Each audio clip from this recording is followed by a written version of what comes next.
excuse. But B, I'm a transmarinus. I'm a man from overseas. The implication being that beatings are reserved for Brits. This was the military frontier. Such attitudes might be thought natural. But similar Roman attitudes are evident in the heartland of the province. In London, over the last few years, scholars have pieced together the basilica of the Roman capital. What we found is an enormous building. This is the largest Roman building in Britain, one of the largest in the northern provinces, certainly the biggest building in Britain for 1,000 years. The Roman basilica is in a commanding position set on top of the eastern of the two hills that go to make up the ancient city of London. That's the focal point of the road network system for all of southeast England. All roads lead to Rome, but all Roman roads in Britain lead to the front door of the basilica. The new Roman basilica was an exercise in propaganda. What the Roman administration wished to do was to show the Londoners that they had the prosperity and the power to stay in London forever, to stay in Britain forever. This was an empire that would last. Inside the basilica were law courts for the exercise of Roman power. It was a shrine to Roman values. But nonetheless, in the end, the basilica turned out to be a white elephant. You may wonder how successful this policy was. Well, the answer to that is initially it was. The Roman town of London expanded in the 2nd century, but in the late Roman period, in the 3rd and 4th century, things started to go wrong, quite badly wrong. The town itself contracted, the population grew smaller and smaller, and many of the public facilities, the roads weren't maintained, the harbour silted up, for example, and in 300, remarkably, the basilica, this great, huge building, was demolished. Like Hadrian's Wall, the basilica and all the Roman towns were alien products of the imperial will. And when Britons did adopt Roman ways, it was late, incomplete, and on their own terms. This shows most clearly in the countryside. So if you straighten this section up a little more...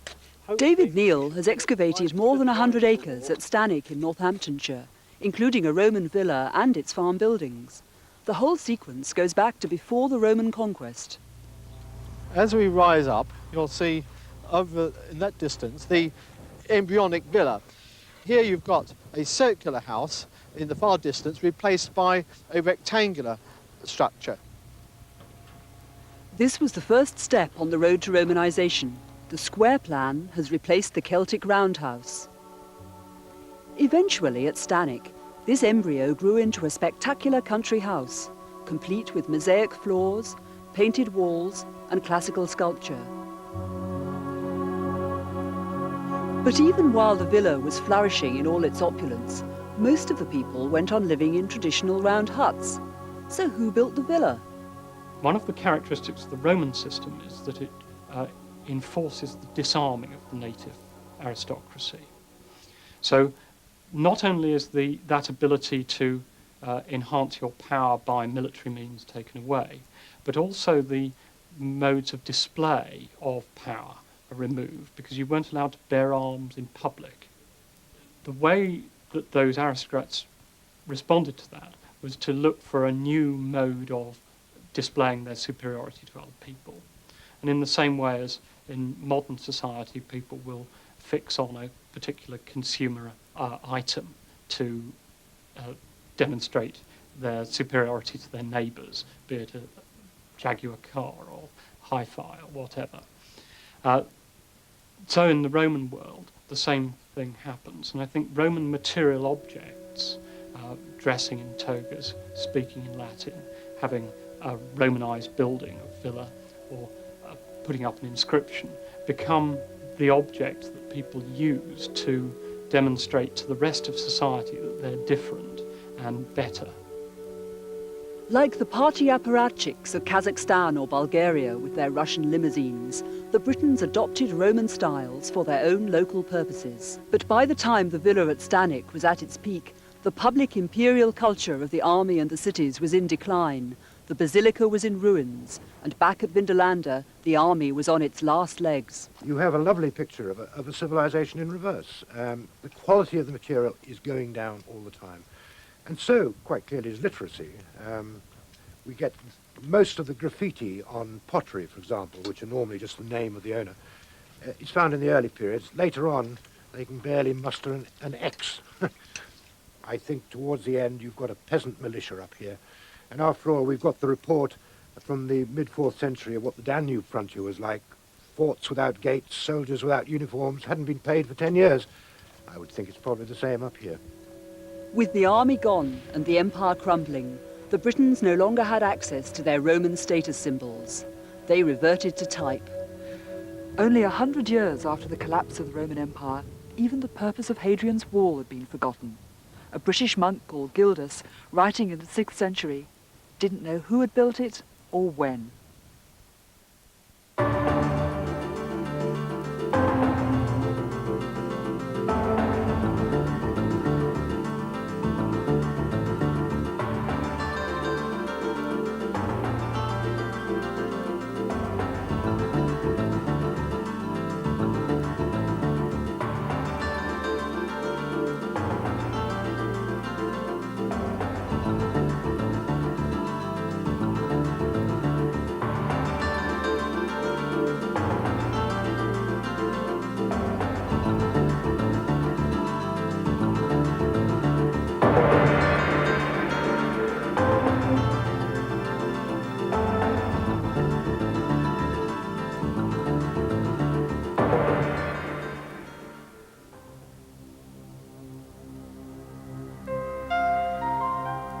This is barbarian gold, and its discovery in Denmark has transformed our view of the Dark Ages.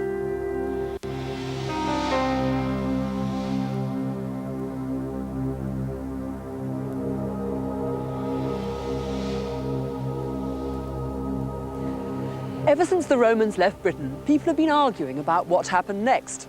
Usually it's painted as a Dark Age, where life was nasty, brutish and short.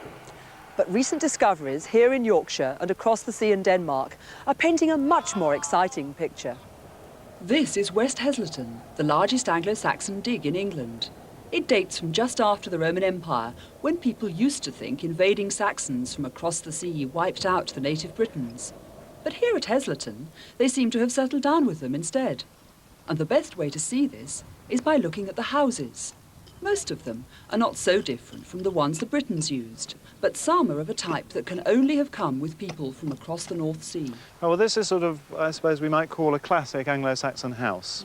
It's a post-built building, and each one of these post holes contains 2 vertical planks. Yeah. This sort of building is, as far as we know, is not found generally on the continent. I think there are 2 candidates in the whole of Northern Europe outside Britain, but in England you find them on every Anglo-Saxon settlement. We think the antecedents are to be found in Roman Britain. There are examples of them in late Roman sites, and so it seems to be a native tradition. Over here, however, we have something quite different. This structure here, and we're standing in the middle of it, in what may be a passage through it, seems to be broken into 2 parts. A smaller block up at this end, and then the larger area down here. And if that's true, then this one would appear to be of continental type, and is the only one so far found in this country. We're beginning to think that most of the population are in fact native people. During the Roman period they would have been Romano-British. Not necessarily running around in togas, but the same community that had been here since the Iron Age. But whoever is running the operation is probably a foreigner. A foreigner from where? From either Schleswig or Denmark or southern Sweden. We've looked at the Roman settlement, which is a kilometre away to the north, and there, right at the end of its life, we find Anglo-Saxon pottery in round houses. We find things known as Grubenhäuser, cavity floor buildings, which are a feature of early Anglo-Saxon sites. And then, say at about 450, and giving you precise dates is probably impossible, that completely disappears, and this new village is established at sites like this. So the new village was built by a mixture of Saxons and Britons. And it's very different from what archaeologists had thought Dark Age villages were like. We used to think, before we started, that it would be a scrappy collection of farmsteads lolling in the landscape. We now know that we have something that's almost like a planned town, because the village itself is divided up into a number of different zones. One for housing, one for industry, one for agricultural processing, and one behind us for something I'm not quite sure at the moment. It's almost like a sort of brave new world. What we see here is not a sort of dark age scruffy hamlet with people living in holes in the ground. It's a sophisticated culture, a sophisticated village. And it is, although it has elements of what was here before, the structure is new and is quite different. So at the level of ordinary rural society, this is actually an improvement. I would think it's a rather more upmarket operation, as you might say. If life did improve, it was because Britain had become part of a new world. Not the Mediterranean Roman Empire, but the Germanic North, with ties across the North Sea. And was that really such a disaster? Maybe we've been looking at the Dark Ages from the wrong end, seeing them from the Mediterranean as the dying gasp of the glorious Roman Empire. Here in the north, things seem very different, more like a golden age. In Denmark, here at Gudme on the island of Fyn, they've been finding gold. And when I say gold, I mean gold. Great gleaming lumps of it.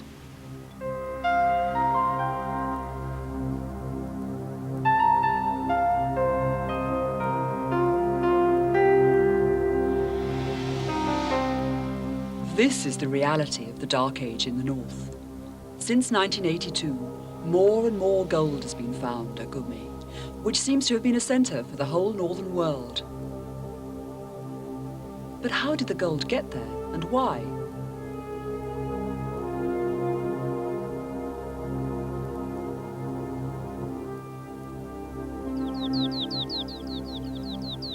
We're right in the center of the biggest concentration of hoards of precious metals in southern Scandinavia. And the reason the National Museum are doing these excavations are to find out why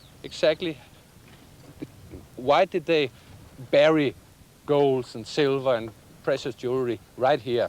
And what we do find when we are removing the topsoil is post holes, pits, traces of farmsteads, houses.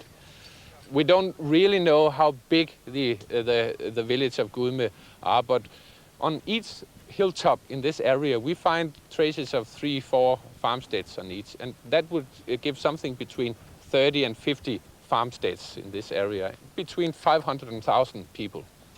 These were not ordinary people. We can judge that by the finds. We find a lot of garbage from making silver and gold jewelry. In the foundations of these apparently ordinary houses, the gold keeps coming up.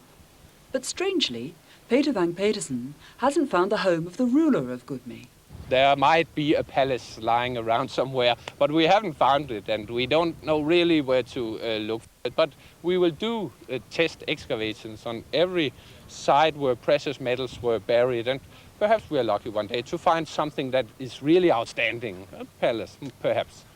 Who knows?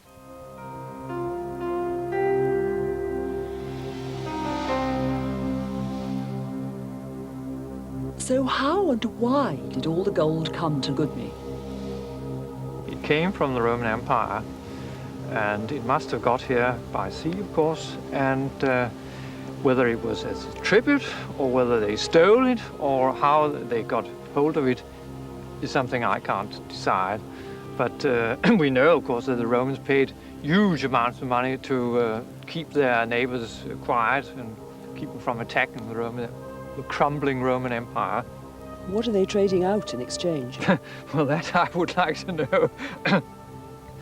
The question is whether they really exported things from here, because the system may have been one where people came here to participate in religious activities, so that they may have brought these objects as offerings to participate in the religious sacred activities going on here. I mean, after all, Gudme means Gudhem in ancient Norse, means the home of God. If Gudme was a religious centre, it must have been important for the whole Germanic world, for nowhere else has so much gold been found. And the kind of gold is significant. Some of the most beautiful objects are called bracteates. They're medallions with the images of God stamped on them. We have on some of the gold bracteates from this island inscriptions in runic called Hawa, meaning the high, which is in the Viking Age one of the names that you give to the supreme god Odin. So presumably it was Odin who was the god here, but they didn't dare to call it the home of Odin, but they called it the home of God instead. The Hoard from 1982 is a key find in that respect. Depicted gods in the act of healing. The ultimate healing is, of course, to awaken a dead person and make him alive again. And this is what some of the gold bracteates seem to show. You see the death of Balder, who was one of the Norse gods, who was killed by fraud, and who the central god Odin is seen trying to revive.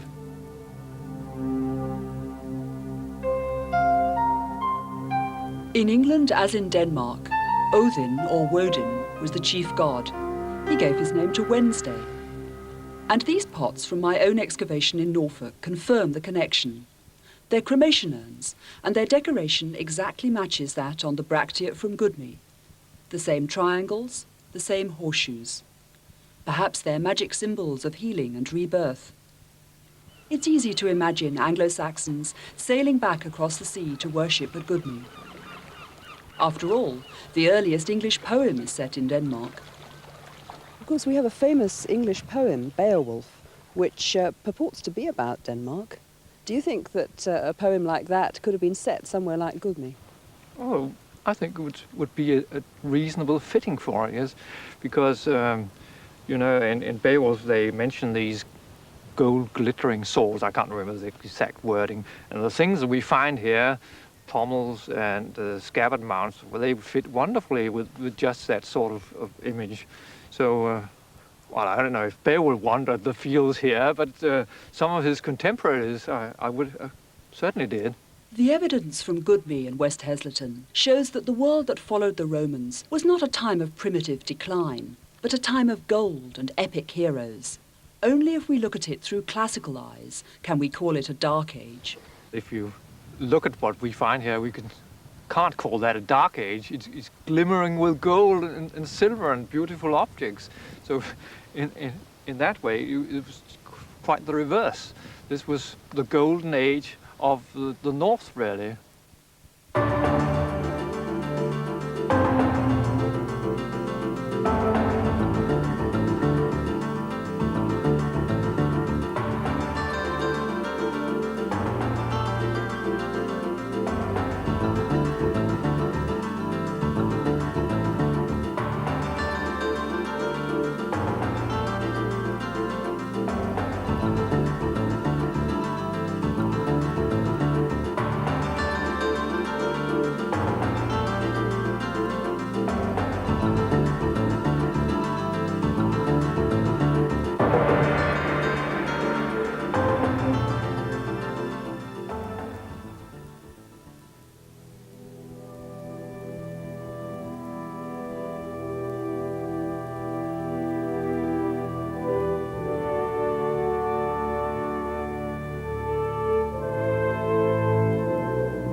I love this place. It's such a marvellous combination of being emotive and evocative.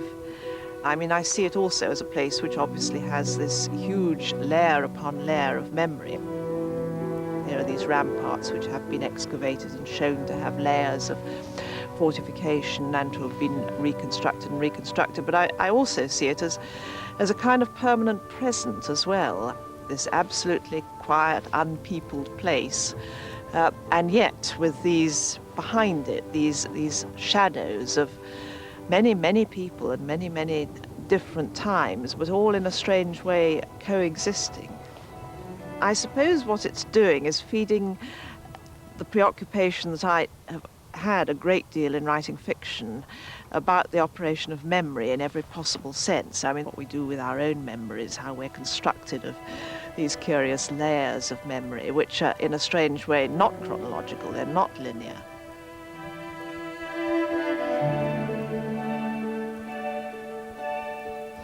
This could have been Camelot, but this doesn't actually feel to me quite right for the legendary Arthur. It's such a confused sort of legend and mythology altogether that I can't really feel that it relates very much to this place. I certainly don't see the many-towered Camelot here, and I don't see Guinevere marching up these ramparts, nor do I see this kind of knightly figure charging down from them. It's quite good, I think, to have places with this kind of mythology attached to them. I do rather like that. I like landscape to retain its mythologies, even if they're not true ones. As a novelist, I suppose I've been drawn to archaeology because of this interest in the operation of memory, because it gives the physical world, the landscape, an extra dimension that I need. I'm not interested in scenery as such, or landscape. I'm interested in its meaning, what it says about people. And I've used archaeology in a sense. It's been an inspiration in some way. I pick it up just out of general interest because I think this is going to absorb me, but then in a curious way it clicks with what I suppose you have to call the creative process and somehow gives rise to fiction. The awkward thing is that you never know whether it's going to or whether it isn't going to.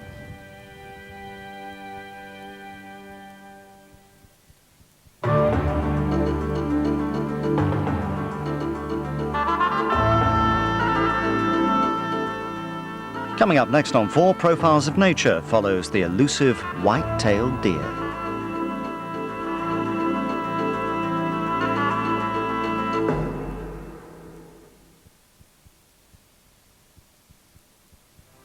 This is an appeal from Oxfam to ask if you can give £2 a month to help some of the world's poorest people. Give a man a fish and he'll feed himself for just a day. But give him the means to catch.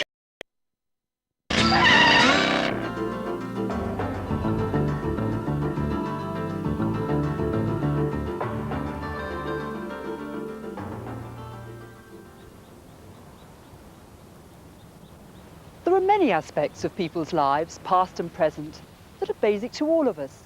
Things like food and shelter and sex. But there are other things, like religious belief and creativity, which are more personal and more mysterious. Archaeologists have always been very good at telling us what people ate and where they lived. But until now, they haven't been able to say very much about past religious beliefs. But this week, Down to Earth investigates several new excavations which shed light on prehistoric religion and its watery connections. This summer, this site at Flag Fen has been radically reinterpreted. Francis Pryor used to think it was an ancient village, but now that's all changed. Well, we got it wrong. We thought it was a place where people lived, you know, a domestic place, and we thought the posts were the posts of great buildings. And that was because they had woven walls and they had floors, and we found bits of pottery and bits of animal bone that we thought were remains of meals. And then we had the timbers of the posts very accurately dated by tree ring dating. And to our amazement, the house, as we thought it was occupied for 400 years. Well, I'm sorry, but in the middle of a fen, a wooden house wouldn't last 400 years. I mean, you'd be lucky if it lasted 4 months, I'd have thought. Since 1982, some 17,000 pieces of Bronze Age wood have been unearthed, perfectly preserved in the waterlogged fen. Well, you've got posts. Now, these are just a few, or perhaps several 100,000 posts, that ran across Flag Fen in a dead straight line, in rows, and we think the wettest part of the site, which is where we are now, they've consolidated the surface by laying in, again, hundreds of thousands of pieces of wood, like spillikins, or one on top of another like that. The platform, as we call it, around the posts, cover 2.5 acres. It's absolutely huge, and we can't think of any reason why you should build a timber platform 2.5 acres, but they weren't actually living on it, we don't think. The excavation and analysis of the thousands of pieces of wood have allowed a model to be constructed, showing how the platform was raised in the marsh and connected between the mainland and an offshore island by the massive alignment of oak posts. But if people didn't live on it, why build this strange monument in such a wet place? People in the late Bronze Age loved water, and they did all sorts of strange things in and around water. And one of the strangest things they've done is here. In amongst the timbers, they dropped, very carefully dropped, they didn't just sling them in, swords, daggers, spearheads, beautiful bronze objects, even gold objects, like a gold ring and so on. And they were going up to the very edge and carefully offering these incredibly valuable things. For example, down there we've got 3 stones. Now, stones don't immediately make you jump up and down, but there aren't any stones in Peterborough. And those stones probably come from Derbyshire. They're unused millstones. And I mean, they must have been worth a fortune. I mean, the equivalent today would be buying a brand new deep freeze, not putting anything in it, not even bothering to put a plug on it, and sticking it in the fen.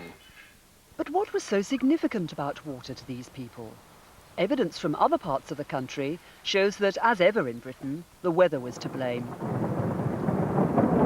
At Queen's University in Belfast, evidence from tree rings shows dramatically just how wet the climate was getting in the Bronze Age. We have been very conscious of the fact that trees must record past environmental information. The tree rings show at this time a reduction from fairly wide rings to extremely narrow rings. You've got 20 years of growth compressed into approximately 1 centimetre at this point. So that the trees have closed right down. They are producing no summer wood. Why did that happen? Well, the implication is that it happened because in this situation of increased rainfall, the water table in the bogs rose, covered the roots of the trees, and when you do that to a tree, it effectively ceases to grow. These trees were put in a situation where they were just hanging on to life for something like 2 decades. And I think we have to imagine a whole succession of wet years, failed harvests, possible dislocation of populations, people abandoning the uplands. All of those sorts of parameters might be called into play by a catastrophic event of this type. And in the soils of Scotland, a team working on a site at Lairg, to the north of Inverness, have uncovered tangible evidence of this. Once this place was farmland, with barley growing in the fields, but today it's windswept and desolate. Given that the quality of their lives up here was already pretty marginal, I think we can assume that they wouldn't have much in the way of stored resources to carry them through a catastrophic failure of crops or a succession of crop failures. And it's clear from the monuments that the final abandonment is abrupt and widespread. It must clearly have been a time of tremendous social stress, because the deluges of impoverished people pouring down from the hillsides and placing pressure on lowland settlement must have created a tremendous degree of friction. And back in Ulster, at Navan in County Armagh, Richard Warner showed me a site where that stress seemed to be expressed by religious activities to which water was so central they dug out their own sacrificial pond. It's an artificial pond. You can see it's a good 80 feet across internally, dug out completely by man with a bank on the side we're standing on to retain the water. The excavation results show that they were using it for ritual purposes. What they found were the bones and skulls of red deer and dogs, particularly large dogs, and the one skull of a young male who had been very badly decapitated, taken the back of his head off. Why do you think people would do that sort of thing? The answers we get are a movement towards more extreme forms of religion and acts of propitiation. Because the climate's getting so bad, we'd expect some sort of propitiation of a water god, an underground god. And this seems to be the best explanation for this pond. In the hope that he would stop the rains and the floods? Yes, exactly, yes. Bring back the good weather.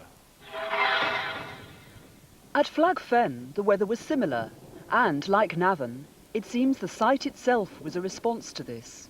It was starting to get very wet, around about 1300 BC. And the reason for that is that the Ice Age ice caps were melting, and the water levels in the North Sea were rising up. And if you could see your world, your countryside, your environment, slowly vanishing underwater, you'd want to do something about it. I mean, you'd want to do a King Canute. I think that's what that is.